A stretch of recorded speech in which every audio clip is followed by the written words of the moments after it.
ये खूबसूरत लड़की एन कॉन्ग से पीछा छुड़ाने के लिए घने जंगल में भाग रही होती है। अचानक उसके सामने एक भयंकर सांड छिपकली आ जाती है, जिसे देखकर किसी की भी रूह कांप जाए। वो छिपकली एन पर हमला कर देती है। एन अपनी जान बचाने के लिए एक खोखले तना के अंदर छुप जाती है, लेकिन वो छिपकली हार मानने वालों में से नहीं थी। वो तना को चीरते हुए एन तक पहुंचने ही वाली होती है कि अचानक कोई चीज उसे पीछा की तरफ खींच लेती है। डर के मारे छिपकली की बीवी भी वहाँ से भाग जाती है। तने के अंदर बिच्छू देखकर एन बाहर की तरफ भागती है, लेकिन बाहर डायनासोर चचा खड़े थे, जिन्होंने उस छिपकली की चटनी बना दी थी। अब डायनासोर एन के पीछे पड़ जाता है। थोड़ी दूर जाकर वो लालची डायनासोर एन को टक्कर मारता है, जिससे वो स्लिप हो जाती है। एन अपनी जान बचाने के लिए एक सेफ जगह लेट जाती है। डायनासोर उदास होकर चला जाता है, क्योंकि शिकार हाथ से निकल गया था। लेकिन जिस जगह एन लेटी हुई थी, वहाँ उससे भी बड़ा डायनासोर मौजूद था, जो अचानक हमला कर देता है। एन की चीख सुनकर कॉन्ग भैया वहाँ किसी हीरो की तरह एंट्री मारते हैं और डायनासोर से लड़ने लगते हैं। तभी वहाँ पहले वाला उदास डायनासोर और एक तीसरा डायनासोर भी आ जाता है। असली खेल अब शुरू होता है। 3 डेडली डायनासोर्स और कॉन्ग अकेला। कॉन्ग ने एक हाथ से एन को पकड़ा हुआ था, इसलिए वो सिर्फ एक हाथ से तीनों का मुकाबला करता है। लड़ते लड़ते सब एक गहरी खाई में गिर जाते हैं, जहाँ हर तरफ टहनियां लटकती होती हैं। एन एक टहनी पकड़कर अपनी जान बचाती है। कॉन्ग बिना डरे उनसे लड़ता रहता है। ये डायनासोर्स इतने जिद्दी थे कि मरते वक्त भी अटैक करते हैं, लेकिन आखिर में सब नीचे गिर जाते हैं। अब सीन शिफ्ट होता है एक खुले मैदान में, जहां कॉन्ग और डायनासोर्स के बीच फाइनल बैटल होती है। एन डर कर कॉन्ग के पीछे छुप जाती है। तब कॉन्ग अपनी असली ताकत दिखाता है। वो एक डायनासोर का जबड़ा पूरी ताकत से फाड़ देता है और हिलाकर चेक करता है कि वो जिंदा है या मर गया। एन को एहसास होता है कि कॉन्ग चाहता तो खुद बच सकता था, लेकिन उसने अपनी जान रिस्क में डाली सिर्फ उसे बचाने के लिए। उसे ये भी लगता है कि कॉन्ग प्रोटेक्टर होने के साथ साथ थोड़ा गुस्सैल भी है। अब कहानी हमें पास्ट में ले जाती है, ताकि हम जान सकें कि एन इस खतरनाक जंगल में कैसे पहुंची। एक पुराने शहर में हम एन को देखते हैं, जो एक टैलेंटेड थिएटर आर्टिस्ट होती है। उसी की जिंदगी इतनी मुश्किल है कि कभी कभी एक वक्त के खाने के पैसे नहीं होते, फिर भी वो लोगों को हंसाने की कोशिश करती है। जब उसका थिएटर बंद हो जाता है, तो उसकी लाइफ में एंट्री होती है एक ग्रीडी डायरेक्टर कार्ल की। कार्ल अपने प्रोड्यूसर्स को एक नई फिल्म का आइडिया पिच करता है, लेकिन वो उसे पागल समझते हैं। कार्ल को एक मिस्टीरियस आइलैंड के बारे में पता होता है और वो अपनी फिल्म की रील्स चुराकर वहाँ से भाग निकलता है। उसके पास कोई हीरोइन नहीं होती। तभी उसकी मुलाकात एन से होती है। मजबूरी में एन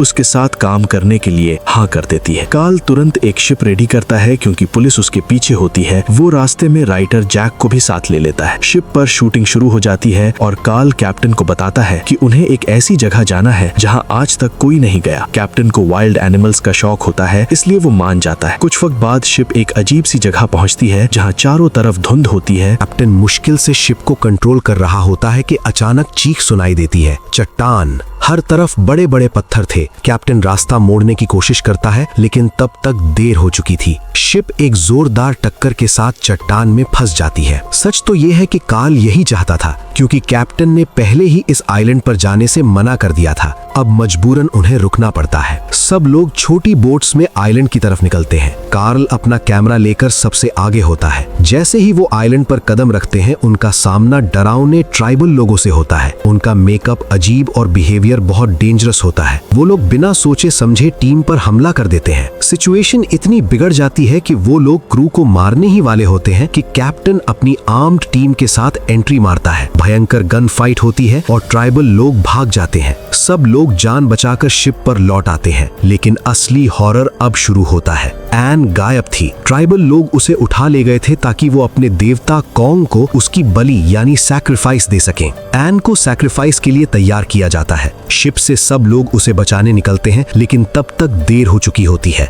आग की लपटों के बीच से एक भयानक एंट्री होती है। King Kong. वो एन को उठाता है और जंगल के अंदर चला जाता है। जैक के कहने पर पूरी टीम जंगल में घुस जाती है। इस डेंजरस रास्ते पर भी कार्ल सिर्फ शूटिंग में बिजी होता है। अचानक उनका सामना एंशिएंट डायनासोर से होता है। एक छोटी सी गलती से डेडली चेज शुरू हो जाती है। बड़े डायनासोर्स के साथ साथ छोटे और खतरनाक क्रीचर्स भी पीछे पड़ जाते हैं। कुछ क्रू मेंबर्स वहीं अपनी जान गंवा देते हैं। दूसरी तरफ एन थक कर बेहोश हो जाती है। जब उसकी आंख खुलती है, वो अपने सामने किंग कॉन्ग को देखती है। वो भागने की कोशिश करती है, लेकिन कॉन्ग उसे बार बार पकड़ लेता है। तभी एन को समझ आता है कि अगर कॉन्ग उसे मारना चाहता तो कब का मार चुका होता। वो अपनी थिएटर स्किल्स यूज करती है। वो कॉन्ग के सामने फनी एक्टिंग, जगलिंग और एक्सप्रेशंस देना शुरू करती है। शॉकिंगली कॉन्ग को ये पसंद आता है और वो किसी छोटे बच्चे की तरह हंसने लगता है। इतना बड़ा मॉन्स्टर एक लड़की की एक्टिंग से कंट्रोल हो जाता है। लेकिन जब एन थक कर परफॉर्म करने से मना कर देती है तो कॉन्ग उदास होकर बैठ जाता है। तभी जैक और उसकी टीम वहां पहुंचती है। कॉन्ग को देखते ही वो फायरिंग शुरू कर देते हैं। गुस्से में आकर कॉन्ग वो बड़ा सा पेड़ ही गिरा देता है जिस पर वो लोग खड़े थे। इसी केओस का फायदा उठाकर एन वहां से भाग निकलती है और ये वही सीन है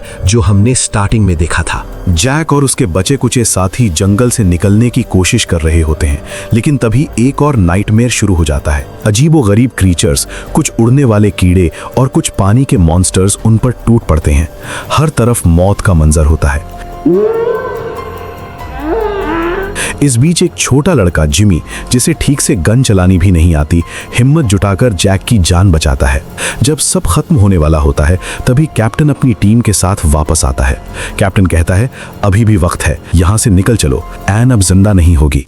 लेकिन जैक को यकीन होता है कि एन अभी भी जिंदा है। दूसरी तरफ कॉन्ग एन को लेकर एक ऊंची पहाड़ी पर बैठा होता है। वहां दोनों शांत बैठकर सनसेट देख रहे होते हैं। एन कॉन्ग के हाथ पर ही सो जाती है और कॉन्ग उसे जगाता नहीं बल्कि उसकी हिफाजत करता है।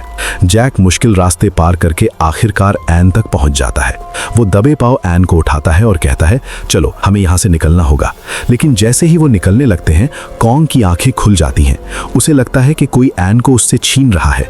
तभी अचानक कई जायंट बैट्स कॉन्ग पर हमला कर देते हैं। इसी डिस्ट्रैक्शन का फायदा उठाकर जैक और एन वहां से भाग निकलते हैं। वो ग्रीडी डायरेक्टर एन को सिर्फ एक चारे की तरह यूज कर रहा था ताकि वो कॉन्ग को कैप्चर कर सके। जैक और एन आइलैंड के किनारे बनी उस पुरानी और बड़ी वॉल तक पहुंचते हैं। वो दोनों तो बाहर निकल जाते हैं, लेकिन कॉन्ग एन के लिए उस वॉल को भी तोड़कर बाहर आ जाता है। आइलैंड के किनारे कार्ल ने जाल और क्लोरोफॉर्म यानी बेहोश करने वाली दवा रेडी रखी होती है। कॉन्ग गुस्से में पागल हो चुका होता है क्योंकि एन उससे दूर जा रही थी। एन बार बार चिल्लाती है, इसे मत मारो, ये बुरा नहीं है। लेकिन इंसानों की ग्रीड जीत जाती है। कॉन्ग को बेहोश कर दिया जाता है। कार्ल अपने प्लान में कामयाब हो जाता है। वो कॉन्ग को शहर ले आता है और एक बड़ा शो ऑर्गेनाइज करता है। कॉन्ग को एक जिंदा चीज नहीं बल्कि एक अट्रैक्शन की तरह जंजीरों में बांधकर डिस्प्ले किया जाता है। वही प्रोड्यूसर्स जो कार्ल को पागल कहते थे अब उसके शो की फ्रंट रो टिकट्स लेकर बैठे होते हैं। दूसरी तरफ जैक, जो एन से सच्चा प्यार करता था, उसने एन के लिए एक फनी बुक लिखी थी क्योंकि वो एक थिएटर आर्टिस्ट थी। शो स्टार्ट होता है। कार्ल एक लंबी स्पीच देता है। कॉन्ग अभी भी बेहोशी की हालत में जंजीरों से बंधा होता है। वो बिल्कुल शांत होता है।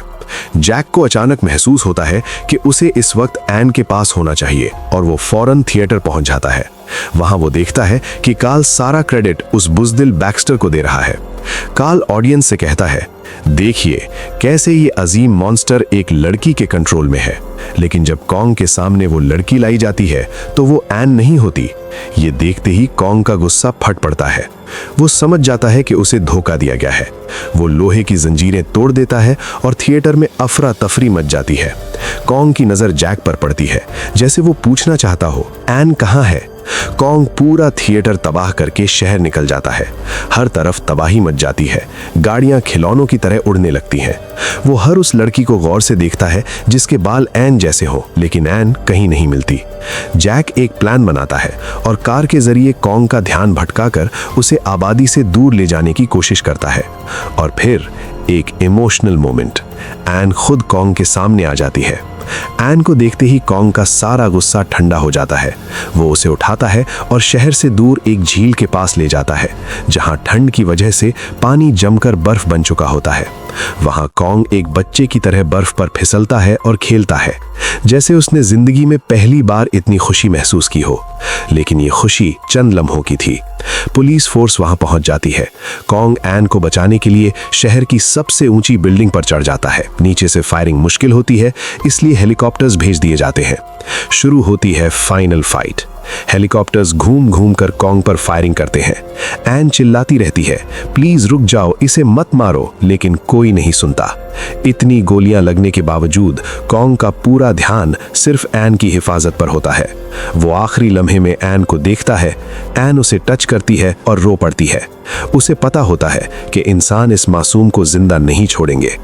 आखिरकार भारी फायरिंग की वजह से कॉन्ग की पकड़ छूट जाती है और वो बिल्डिंग से नीचे गिर जाता है। शहर के लोग उसकी लाश के पास ऐसे खड़े होते हैं जैसे उन्होंने कोई बहुत बड़ी जंग जीत ली हो। तभी काल वहां पहुंचता है और एक पुरअसर डायलॉग बोलता है, इसे गोली ने नहीं मारा, इसे खूबसूरती ने मारा है। इसका मतलब साफ था कि जानवर भी मोहब्बत निभाना जानते हैं, लेकिन कभी-कभी इंसान ही सबसे ज्यादा खतरनाक मॉन्स्टर साबित होते हैं। और इसी के साथ ये ब्यूटीफुल और इमोशनल कहानी खत्म होती है। अगर आपको मूवी पसंद आई हो तो फिल्मिया प्राइम को सब्सक्राइब जरूर करें। हमारे चैनल पर और भी इंटरेस्टिंग और एंगेजिंग वीडियोस अवेलेबल हैं, उन्हें भी जरूर विजिट करें। आप सबका शुक्रिया।